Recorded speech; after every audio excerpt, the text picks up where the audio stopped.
All right, ladies, gentlemen, gamers, and Overwatch enthusiasts, welcome back! Welcome back yet again to more Overwatch. So this time, unfortunately, I couldn't get Mr. Kaplan to go over the changes with us, but we're gonna be here today. We're still here trooping. Even though work is grinding my soul away, I'm still here to react and go over the Overwatch 2 patch notes. It's been a little bit of a weird life cycle with this game. I'm gonna be honest. Overwatch 2 came out. It reinvigorated a lot of people. I kind of thought it was more of the same. I mean, it was cool to get like a new fresh coat of paint on it, but it was kind of whatever. Obviously, some things were not balanced. Obviously, a lot of things were missing from the fucking game, which got added in subsequent seasons. But overall, I would say Overwatch 2 kind of launched, in my opinion, kind of as a beta, an Overwatch 1.5 beta. It's a lot better than where it was now. They reworked a lot of the weeklies. They reworked the systems. They did a lot of good things. There's still a lot more improvement to be done, but what eventually ended up happening was a lot of the problems that Overwatch 2 had stuck around for a really, really long time. And it rubbed a lot of people the wrong way, and I think another major thing that's happened with the game is they're taking too long to update it, and then the updates that are happening are not meaningful enough. It took them forever to nerf Roadhog. That was one of the worst things they could have done because it just makes the game so unfun when this guy is plowing through the whole tank line. But, eventually they did get to him. They eventually do it. I think they need to do it a little bit faster, but they do eventually make decent changes.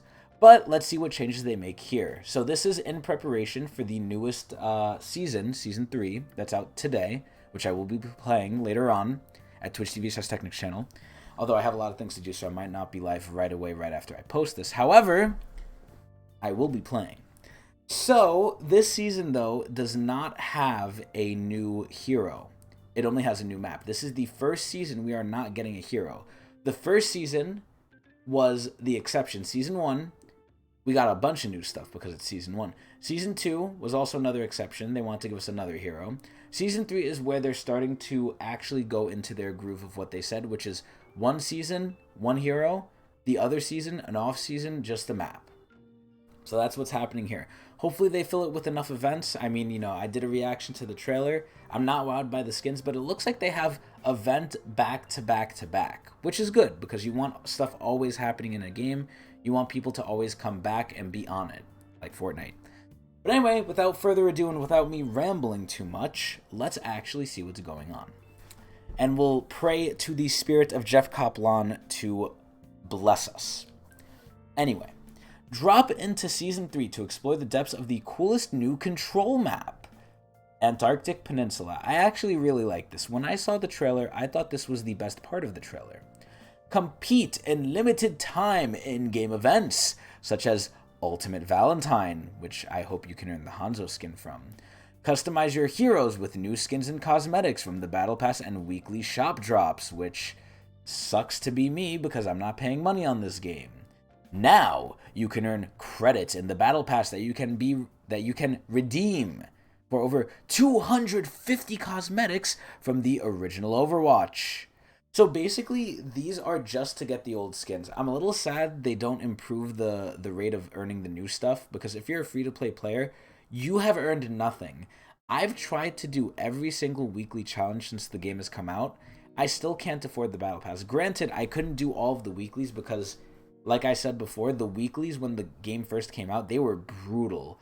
They were actually really hard to complete, especially if you're working full-time like I am. If you're not working full-time, even then, it's a big slog. It's doable, but it's a very, very tough, grind.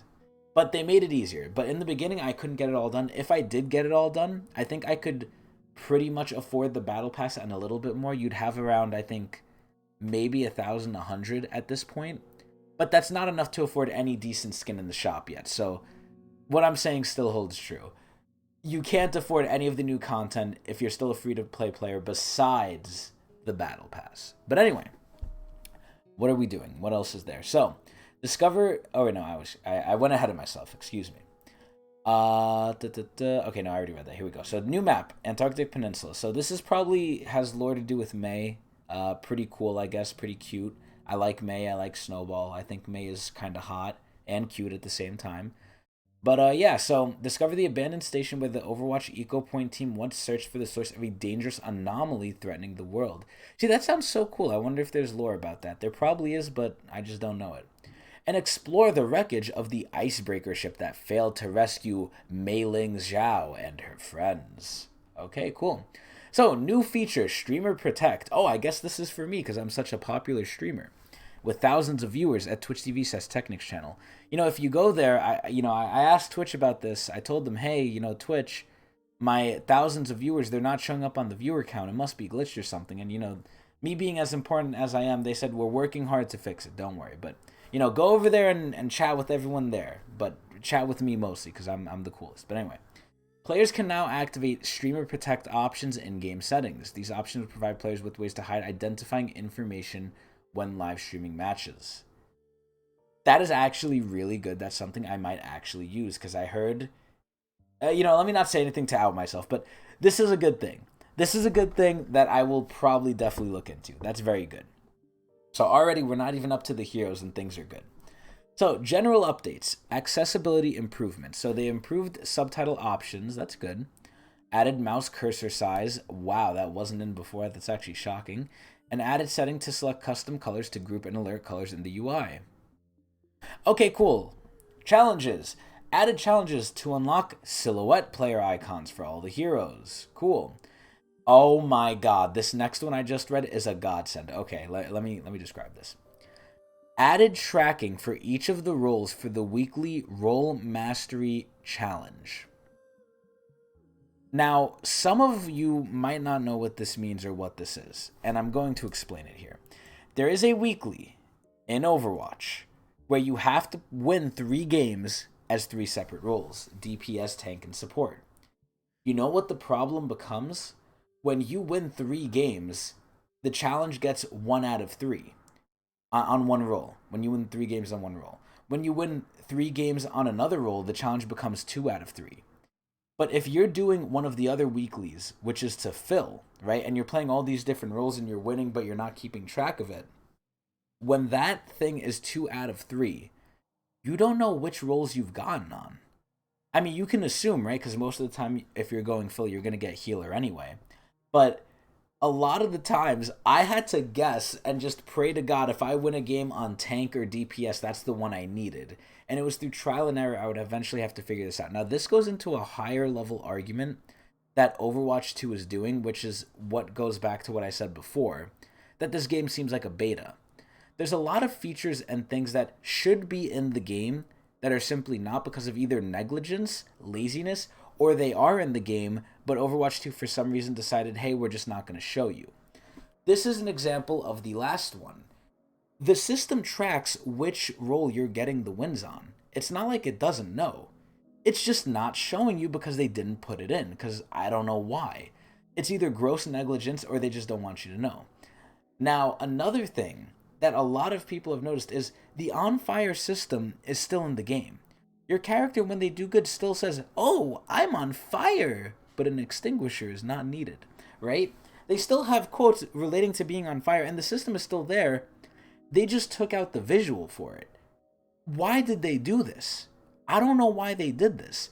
They're saying it under the guise of, oh, we're going to rework the on fire system, right? Who the fuck knows how long that's going to take? It already took 3 whole fucking seasons almost to have a basic feature for your weeklies to be in the game. So who knows when the on fire system is going to come back, but who the hell wanted it removed? Why can't they keep it in until they rework it and then just change it? Everyone liked the on fire system. Granted, it was used sometimes to flame people, but you're going to have toxicity in the game no matter what. They're setting this game up to be like, if their reasoning is for toxicity, then they're making this game a baby playpen where, like, you can't have anything that could be used against anyone. At that point, you need to remove the scoreboard. Because that's even a bigger indicator of how bad someone's doing. Before, it was just on fire, right? Like, oh, if you were on fire, people couldn't really shit talk you, even though they still did, because there was no scoreboard, right? So you would assume the people who are not on fire aren't doing good. Now you could just straight up tell and bully them. So I don't know if that could be a good argument, if that even is the argument. The main thing is, I don't know. It's a thing that just makes no sense to me. But anyway, let's not spend too much time on this one thing. Let's keep going. Added Ramatra unlock challenges. Okay, cool. So you can earn Ramatra because the season's done. Partial progress through the Season 3 Battle Pass is now carried over to wins for Ramatra. That is actually a really good quality of life thing. Thank the fucking Lord. Because imagine you almost made it to Ramatra, but you didn't because, let's say, you work a lot. The season resets, and now you have to win, like, I don't even know what the challenges are because I always unlock them, but you need to win, like, 100 games, and it's at 0. And you're like, well, fuck. I was about to earn him, now I feel like shit. Which is a lot of what Overwatch does. But anyway. Endorsements. Players can now endorse the opposing team, a feature that was already in the game that they took away that they're now adding back. All players can be endorsed in free-for-all. That's actually really good. Game reports. Okay, cool. You can view scoreboards from previous matches. This should have been in the game before. Again, they're updating the beta. Mystery Hero changes. Mystery Heroes now limits each team to a maximum of 3 of each role. Okay, cool. You are Reinhardt in Mystery Heroes. Your team also includes Mercy, Anna, and Lucio. When you die, you cannot respawn as a support hero because there are already 3 supports.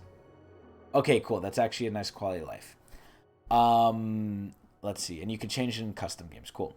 Overwatch credits are back. So Overwatch credits, which we already went over, are now labeled legacy credits and were not earnable in Overwatch 2. You had to basically save them from Overwatch 1, which all of you new Overwatch 2 players basically have nothing, so fuck you. But now you can earn them, so unfuck you. All players can earn up to 1,500 in the free pass, and in the premium you can earn an extra 500, totaling to 2,000. Credits can be spent in the hero gallery, which now contains nearly all seasonal, epic, and legendary tiered skins. So that's probably the best change there, right? Because eventually you're gonna earn enough credits to where I think you can only afford 1 a season, even with the premium pass. I think they're raising the price to 1,500 for the legendaries. So again, they give you 1 free one, cool, but it's better than nothing. But eventually there's not going to be a lot of old skins you're even going to want for the characters you play. So I think they really need to start working on, like, because this game's going to have longevity, assumingly, right? So they're going to keep coming out with skins in the future, and eventually they're going to have more new skins than they do old skins. But it's even longer to earn the new skins, so you're just going to have a big pool there just sitting there. I feel like the last bastion that they need to fix is either add back in loot boxes or give more credits to people. If they can do that, that's one of the best changes I think they'll do. Will they do it? Probably not, because greed, but here's to hoping, and I will say it because I think it is one of the best things they could do. But anyway, why put all this effort into cosmetics that only a handful of people are going to buy? Granted, I think a lot of people are buying them anyway, because that's just how the world works. People love their little cosmetics, so they'll keep buying them, even for ludicrous prices. But, again, it's a hope. But let's keep going. So, this includes many skins that were previously only available for purchase with coins in the Just For You section of the shop. Very cool. Ping system updates. Pressing ability 1 or ability 2 when the ping wheel is open, and your abilities are on cooldown. Now prints these cooldowns in chat. Okay, so it's basically the same as in MOBAs. Cool. Competitive play. So this doesn't really apply to me because I don't have time for comp, because comp takes long. But let's see what they're doing. Season 3 comp begins. Here are some of the latest updates. Skill tiers and division will now adjust after every 5 wins or 15 losses. It was before 7 wins and 20 losses. So again, I don't want to spend like 10 whole minutes railing this thing, but who asked for this? Who wanted this? Who made this? And why is it the way it is, right? I cannot answer any of the questions I just asked with this new ranked system. No other game that I can personally think of, there probably might be one out there, I don't know, but no other game that I can think of does some weird cockamamie bullshit like this where after a win, I don't understand how much I've went up or down. Or I need to lose 15 times to see, like, an update. Like, what? Huh? Like, this is so weird, and it feels so demoralizing. Seeing your progress after every win or loss, it stings after a loss, but it helps after a win, but it at least provides a sense of progress. This is just ass. You have to wait where, like, I'm pretty sure you're not going to win 5 games straight, right? So let's say you win 4, you lose 7, and then you win the last one, right? That would be a horrible streak, but, at that point, you don't know what the fuck you're doing or where you're at. It's so dumb. It's so dumb. And the biggest thing I don't understand is why. I just don't understand why they're doing this. This is so ass. But anyway, players can select the View Competitive Progress button from competitive menu. Okay, cool. Oh, wait, what? Wait. Players can select the View Competitive Progress button. Oh, yeah. Okay, so this was another thing that should have been in the game already, but Overwatch 2 came out as a beta. Unless you won a game, you had no clue how close you were to getting a ranked update. And you know what else really sucked about this system? You can win the 5 or 7 games that it was before, right? And you can look at your rank, and your rank would not even change. And it was just laughable. Like, how, like, okay, cool, I won these 7 games. Yeah, there was some losses mixed in. Okay, my rank is gonna, like, go up or down, right? Let's see. And then it just stays the same. And you're like, oh, okay. I don't know why they did this. I really honestly feel they did this change of making it tied to, like, a certain amount of wins and losses because they needed to put a fresh new coat of paint on Overwatch 2 and justify it as being new just for the sake of being new. Like, hey guys, look, we revamped the rank system because this is Overwatch 2. It's brand new. Meanwhile, it's a worse system, but hey, it's new, so, you know, whatever. So this is a big one right here. Workshop updates. Workshop editor is back. Workshop moderation tools. Okay, so they added a lot of stuff. And I don't really know what that means. I never fucked with the workshop, but I know they can make some crazy ass shit. This is the main way to make a game live. And this is honestly something I'll say in Overwatch's big benefit. Sometimes the queue times are long, right? Sometimes it's a dead game. However, even though it's a dead game sometimes, you can have a lot of fun in the custom games. The custom games are good, and they give you a really nice way to pass the time, so you're not just sitting there bored out of your fucking mind while waiting for a match to start in queue. It's actually one of the best things. I wish other games would incorporate it. Just give the tools to the players, and we'll literally do the job of the developers for them for free. People who love the game will do it, and they do it sometimes better than the developers do. But, you know, it is what it is. I'm glad they brought it back, though. Very good. Very good. So, finally, we get to the meat and potatoes of this whole thing. After 17 fucking minutes. We get to the hero updates. Whoa! So, let's see. All heroes. Maximum ultimate charge retained when swapping heroes reduced from 30 to 25. Honestly, that's good. Maybe there's a little bit too much ultimate spam. I do feel like some people get their ults back instantly. Or it could also be the case of, you know, they're swapping to a hero and they're keeping a lot of charge. They're like having a hero who doesn't really earn it too fast, right? And then, or they earn it fast and then they swap to a hero who doesn't earn it fast and they kind of get free charge in the beginning that way. So, they're nerfing it, which I think is fine. So, let's see. Tank role passive. The health totals for all tanks will be lower when playing any game mode that does not have a role queue. That is really good, and I'll tell you why. When we went into open queue, me and my buddies went into open queue, it was just all tanks because tanks are just OP. Tanks run the game. Tanks, as they are in role queue, are overpowered because there can only be one, so they have to make it overpowered. So imagine a team with 3 or 4 of them. It becomes just a slugging meat fest. It's fucking insane. But anyway, health totals will remain the same for tanks when playing any role queue enabled games. So basically regular and ranked. So that's fine. This is actually really good. So let's see. I'm not going to read all these health changes out because I'm just going to assume they're alright. I mean, obviously they're all lower. I'm assuming they're to decent standards, but, you know, who knows. Let's actually see what they're doing to Ramatra. So, oh, actually, they're not just changing health. So let me actually look at these a little bit more. So, base health in role queue. I'm just going to look at the role queue stuff. So, Diva got no changes. Doomfist got no changes. Junker Queen got buffed by 25 HP. She's still kind of butt. Orisa got... wait. She got nerfed, I think. So now she's even closer range. So she's still a problem close range, but she's not going to be as effective at longer ranges. Honestly, I think that's fine. I think Orisa should be the character where if she's on top of you, she's scary. If she's farther away, she shouldn't be as scary. I think this is fine. Orisa's still really good, by the way. Like, even though they nerfed her last patch, which I went over with Jeff Kaplan on my YouTube channel, which hopefully you're seeing this there. I don't know where else you would see this, even if, you know, anyone's watching this, but I think she, this is fine. This is fine. Ramatra. So, I heard Ramatra was really bad when he came out. Was a little underwhelming. They buffed him with that move speed thing, and I guess since then he's actually been pretty good. I don't think personally, because I do play him, I don't think he's crazy good, but I would say he's pretty good just because he pierces, and his ult, if he's blocking, basically remains on forever. It guarantees you, if you have competent healers, it guarantees you the point. Unless the enemy team can deal with you, which it's very hard to when you're in your element with your ulti on the point in overtime. So, like, the enemy has to be on you. They literally can't leave you, right? Or else you win. It is extremely difficult to do. So maybe too difficult to where it needs to get nerfed, but let's see. I think it's a great thing. I personally think it's a great thing. I think they should nerf maybe the damage reduction he takes, because I think that's a little bit ridiculous, but let's see.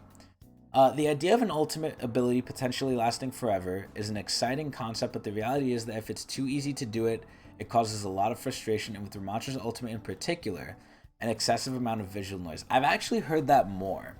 Not the fact that it lasts forever, but the fact that it's so obtrusive on your screen. Which I never had that personally, but I guess a lot of people did, because I've actually seen people complain about that in my games. They're like, oh, Ramatra's ulting me, I can't see. And I'm like, wow, are those guys blind? But, you know, who knows. We're limiting the maximum duration to 20 seconds, which is still highly impactful, but it guarantees it'll end in a reasonable amount of time. I'm actually really sad about this. I mean, from a balance standpoint, maybe it's alright, but this is, to me, what games do where, like, they balance too much and they become unfun. And already Overwatch has shown it's more for the casual players. Now, granted, if it's too casual, where, like, you know, some brain-dead monkey can pick it up and do good with it, then the casuals are going to leave because it's trash. So, it can't be, ironically enough, too casual, because then it's too easy. And if it's too easy, there's no skill involved, and casuals love shitting on people slightly worse than them, even though they're not much better, but they like to think they are.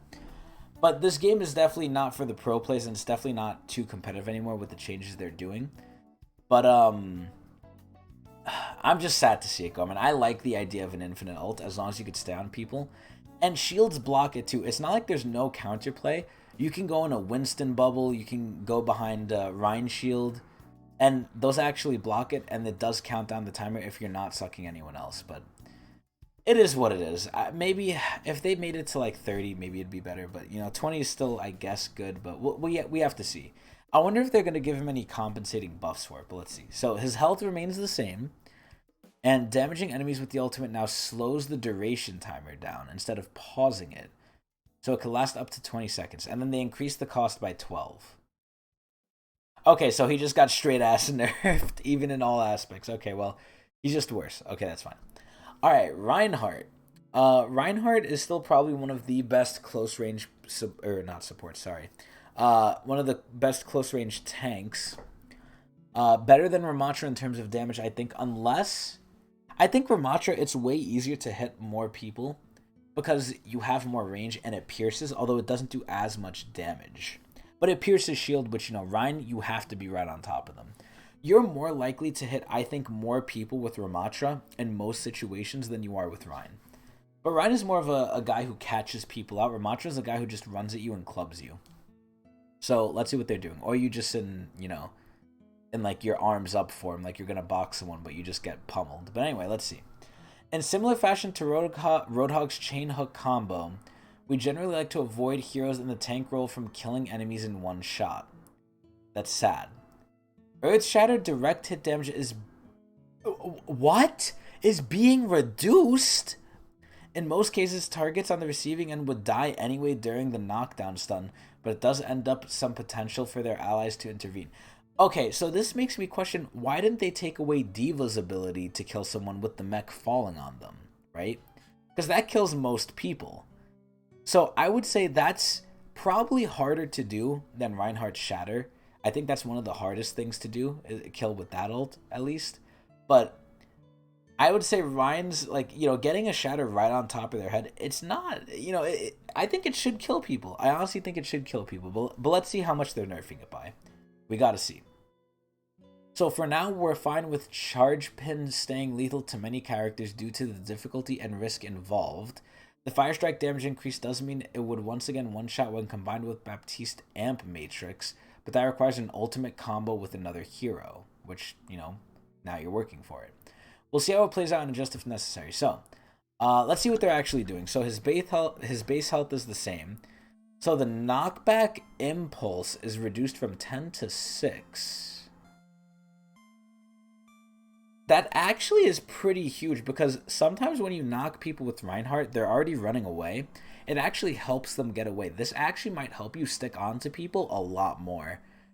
I don't know what the value from 10 to 6 does, but this sounds like it could be really good, which is very surprising. I'm actually somewhat of a Ryan player myself, if you didn't know. So the charge is going from 8 to 7. That's very good. That's very good. More mobility, very good, especially on Reinhardt. Fire Strike damage is going back to 100, so again, it can one-shot with BAP Matrix. That's fine. Earth Shatter, direct hit damage reduced from 250 to 170. So basically, you can't one-shot all the DPSs anymore. You can one-shot little frail Tracer, but, you know, who cares about her? If you can even hit Tracer with Shatter anyway, I think you deserve the fucking kill, honestly. But yeah, so this kind of sucks. I think this is like the only thing where I kind of disagree with. At least make it 200. So you can't kill people like Reaper, but you could kill other people, whoever the fuck has 200. I don't know who, maybe Soldier or something.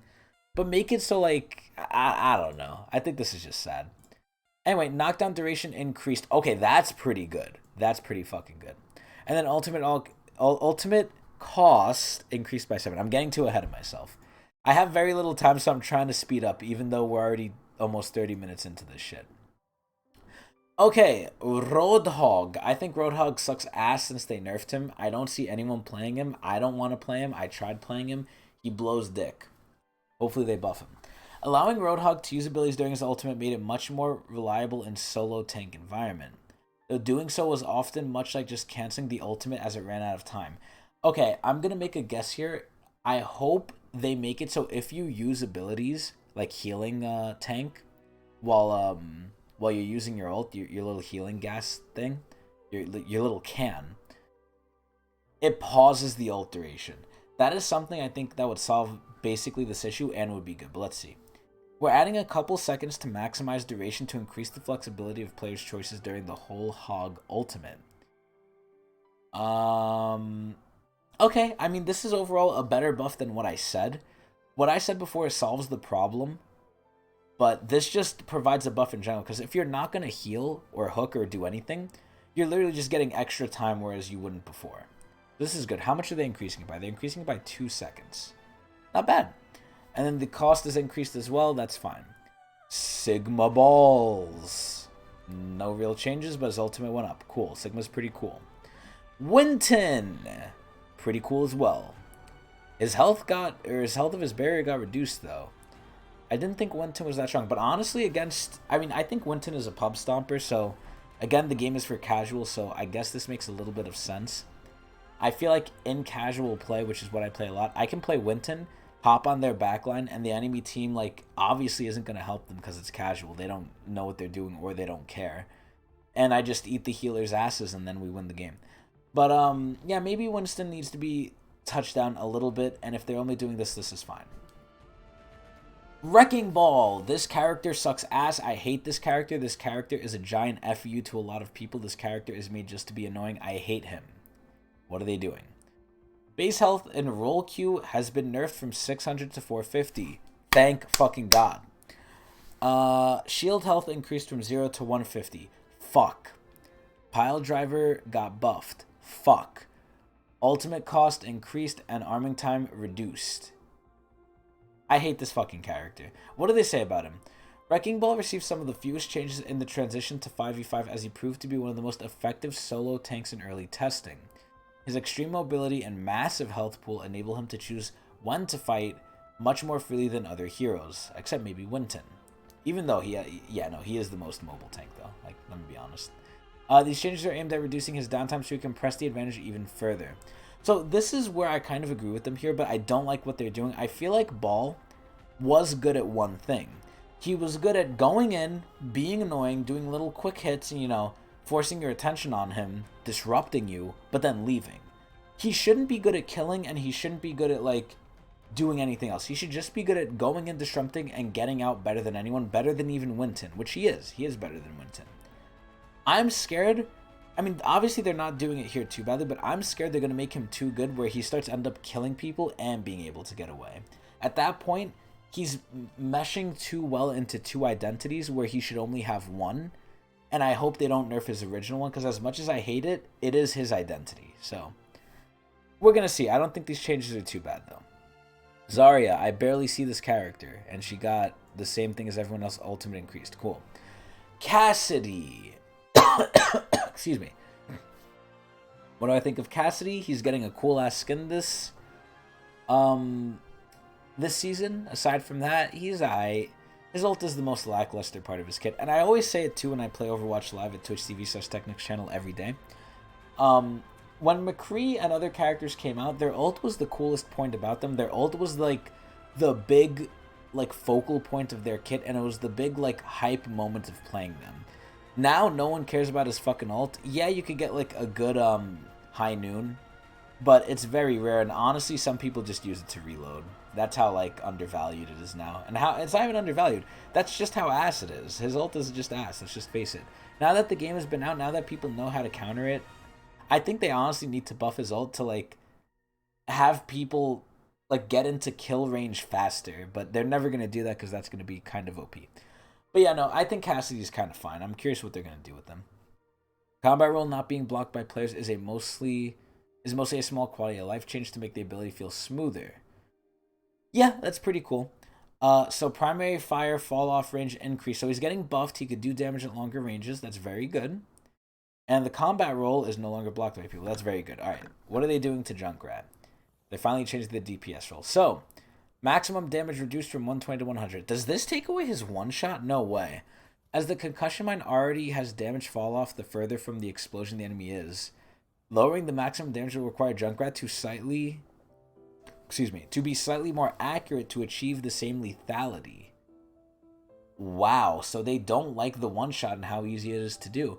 I thought it wasn't that easy, but I guess it's at the mid-level where it's not too hard to get good with, and once you get good with, you get too much of a reward for it. I'll be honest, though, I have been one-shot by some Junkrats. It does kind of feel a little unfair. Like, how quick they can do it and how easy they make it look sometimes, it does look a little unfair. So this is fine. I actually think this is fine. Mei got slightly nerfed. Pharah got slightly nerfed. Reaper got slightly... Oh, wait. Wait, no, they got buffed. It got reduced. Wait, was I reading the other one with the tanks, right? Yeah, no, okay, so the tanks got nerfed. The DPS ults got buffed. Okay, so you're going to see DPS ults more often. I think, like I said before, tanks kind of run the game. DPSs are like the sideshow. So having them get their ults up more often would hopefully bring them a little bit more into the limelight. But we'll see. What do I think of Soldier? I think Soldier is weak as shit. So what are they doing? They better buff him. Number of shots to reach maximum recoil increased from 4 to 6. It's alright. And then recoil reduced by 12. That's really good. So this is more an adjustment for the gun feel rather than strictly trying to add power. This doesn't add power, but it does have an effect on both, slightly. It makes the weapon handle more similar to the original version. So basically you're going to be slightly more accurate. So honestly, I think this helps pro players more than casuals, but everyone gets a benefit from this, but who's actually going to benefit the most out of it? I think not the players who are casual, I'll tell you that. Sombra, I feel like I never see this character. What are they doing? They're increasing her damage by 0.5, and the health pack hack duration is from 30 to 45. Damn, that's long. Holy shit. Sombra is underperforming after her last round of changes, while we make progress on a small rework for her abilities. Damn, again. This damage increase will help strengthen Sombra even against targets that aren't affected by her hack. It's a small increase per projectile, but it adds up quickly due to her fast fire rate. That is very true. The health back duration increase is a minor buff to avoid needing to rehack them quite so often. I would count that more, I mean, it is a buff, but I count it more as like quality of life, but I know what they mean. So Symmetra, apparently she's doing too good and they have to nerf her ultimate. Wow. You know what's ironic? I actually really like Symmetra. I am a Symmetra player and she does tend to do good, especially when I play her. Torbjorn, I hope they buff Torbjorn. With the move to 5v5 and one less player to shoot at, Torbjorn's turn tends to survive longer, while reducing its health slightly. To help it feel like a sixth player and be easier to deal with once someone turns their attention to it. Wow. Okay, so they're taking 25 health. That's sad. Widow. What do I think of Widow? Honestly, I don't know. I feel like I don't really see many Widows, so I have no clue. What are they doing? They're reducing the base health from 200 to 175. So they're nerfing her. Honestly, fuck it. Fuck Widow. I'll take it. Anna. So what are they doing to Anna? The effect duration reduced from 4 to 3.5. Yeah, that shit was kind of long. Honestly, this is a fine change. Brigitte. I hope they buff Brigitte, but what are they doing? Healing over time reduced from 55 to 50. Applying a repair pack now instantly heals for 25 health on impact. Oh, wow.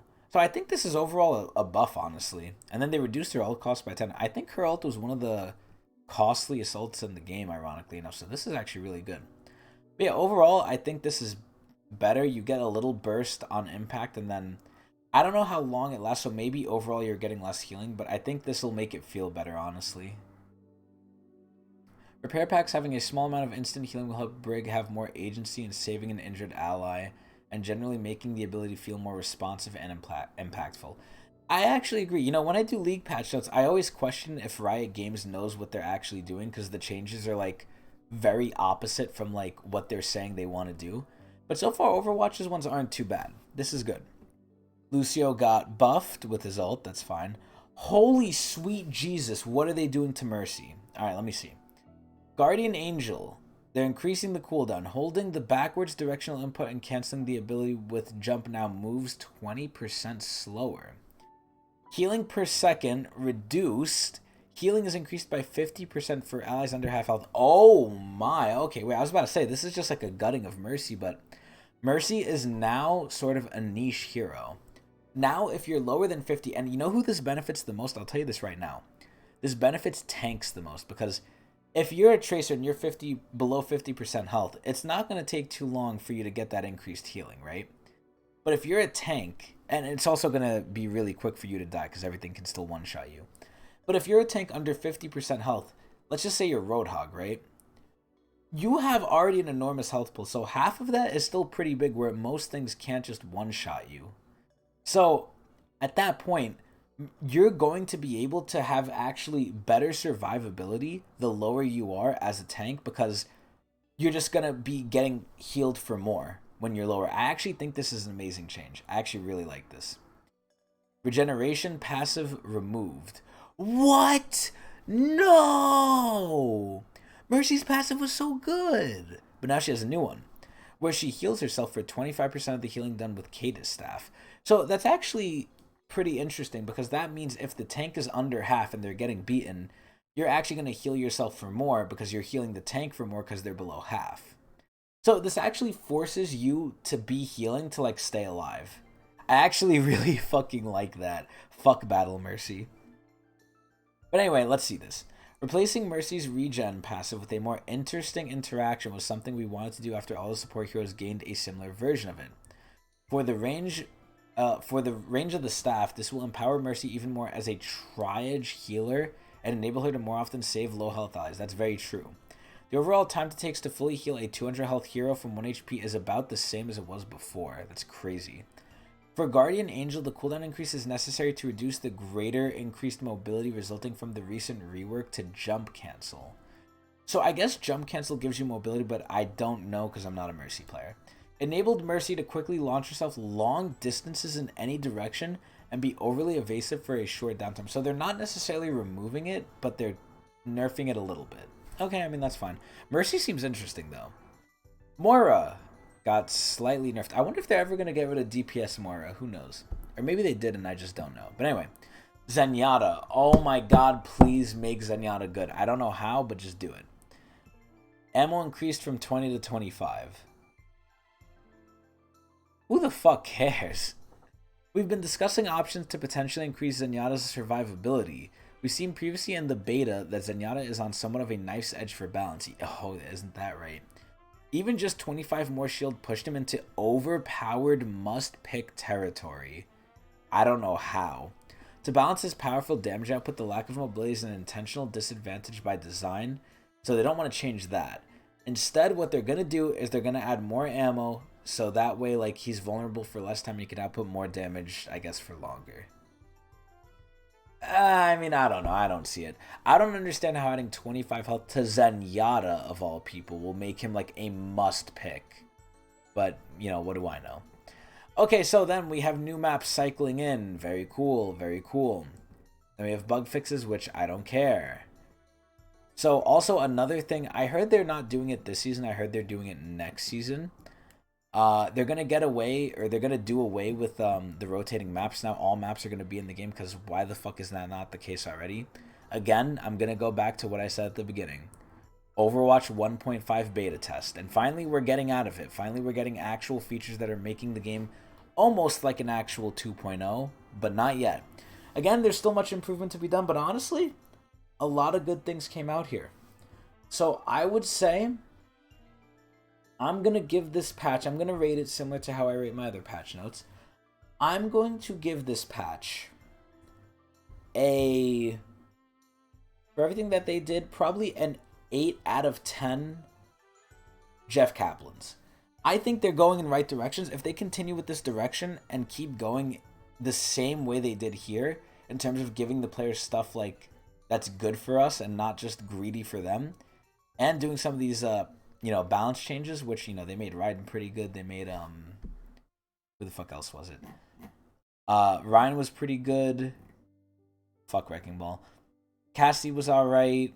Soldier's pretty alright. Sombra's kind of just a straight buff. Briggs is pretty cool. Mercy's is pretty big. I like changes like this that change stuff up. Granted, it might be trash, but at least they're changing, right? So the game doesn't stay too stale. Because unlike League of Legends, this doesn't have that big of a roster where you could go different builds and stuff. So you're kind of stuck with the same sort of thing. But overall, I would say 8 out of 10 Jeff Kaplan's. I hope everyone enjoyed, and I hope to see you on the Twitch TV Tecnics channel.